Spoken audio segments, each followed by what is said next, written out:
নমস্কার, টুকিটাকি রকমারি চ্যানেলের পক্ষ থেকে আজ আমার নিবেদন হচ্ছে মাটন। কিন্তু এই মাটনটা একটু অন্য ভিন্নভাবে তৈরি করব, একটু আলাদা পদ্ধতিতে। খুব সাধারণভাবেই করব, কিন্তু একটু অন্যভাবে। প্রথমে মাটনটাকে আমি সিদ্ধ করে নেব। আর সিদ্ধ করার সময় গোটা গরম মশলা, দারচিনি, লবঙ্গ, ছোট এলাচ, জয়িত্রী একটু দিয়ে দিয়েছি। আর লঙ্কার গুঁড়ো, হলুদ গুঁড়ো আর লবণ দিয়ে দিচ্ছি।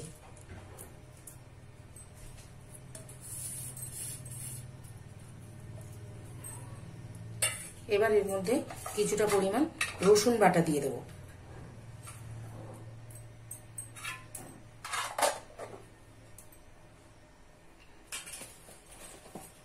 আর এই এক মুঠো মতো পেঁয়াজ কুচিও দিয়ে দেব। এবার এটার মধ্যে অল্প পরিমাণ জল দেব, দিয়ে এটা আমি সিদ্ধ করে নেব। এই 2-3টে সিটি দিয়ে সিদ্ধ করে নেব। এবার গ্যাসটা আমি জ্বেলে দিচ্ছি। এটা সিদ্ধ হয়ে যাবে। সিদ্ধ হয়ে গেলে তারপর এটাকে কষে রান্না করব। মাংসটা সিদ্ধ বসিয়ে দিয়েছি, ততক্ষণ আমি আলু, পেঁয়াজ এগুলো ভেজে রেডি করছি। প্রথমে কড়ায় পরিমাণ মতো তেল দিয়ে দিলাম। তেলটা একটু গরম হয়ে গেলে এর মধ্যে আলুটা দিয়ে দেব।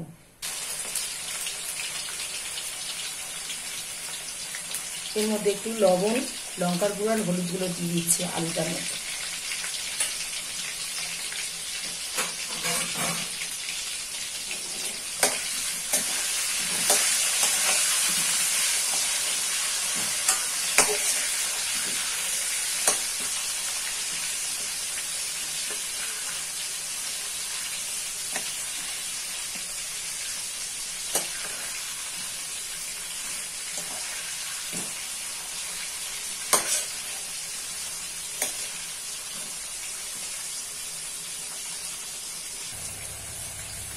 আলুগুলো ভাজা হয়ে গেছে, এবার তুলে নেব।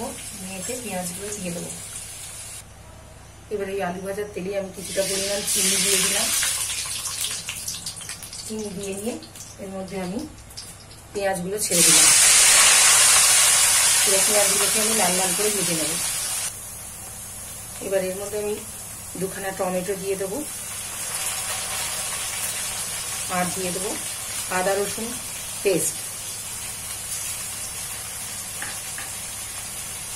আর কিছু মশলা, লঙ্কা গুঁড়ো, হলুদ গুঁড়ো, ধনে গুঁড়ো, জিরে গুঁড়ো। এবার এটাকে ভালো করে কষে লাল লাল করে ভেজে নেব।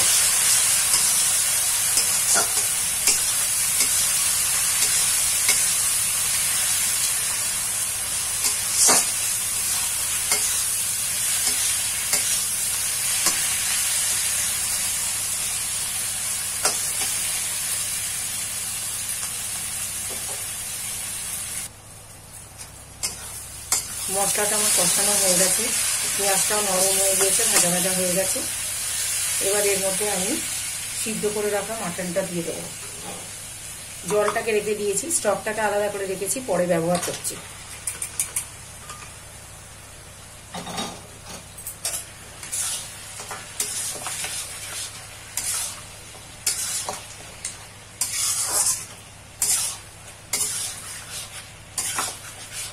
এটা পুরোপুরি সেদ্ধ করিনি, এটা অর্ধেক সেদ্ধ করে নিয়েছি। আর বাকিটা কষতে কষতে যতটুকু হবে তারপর জল দিয়ে সিদ্ধ করব। তবে এটা আলাদাভাবে আর জল দিতে হবে না, যে মাটন স্টকটা আছে ওটা দিয়ে রান্নাটা হয়ে যাবে।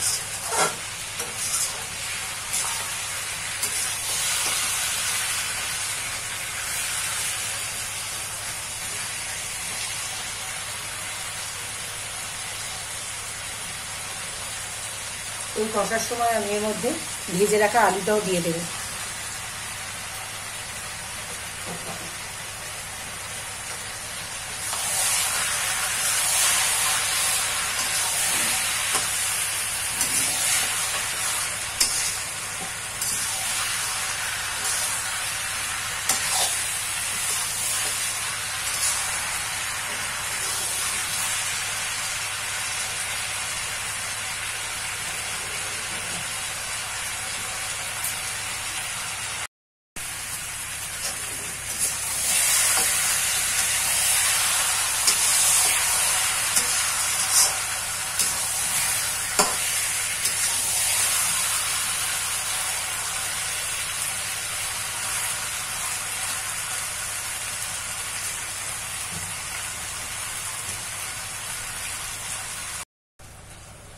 মাটনটা পুরোপুরি কষা হয়ে গেছে।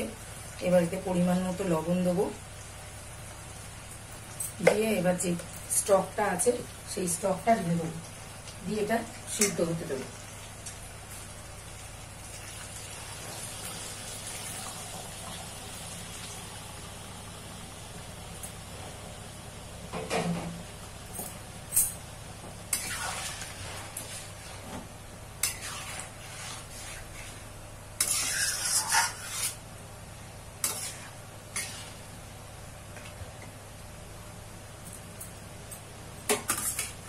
এবার এটা ঢাকা দিয়ে সিদ্ধ করতে দেবো।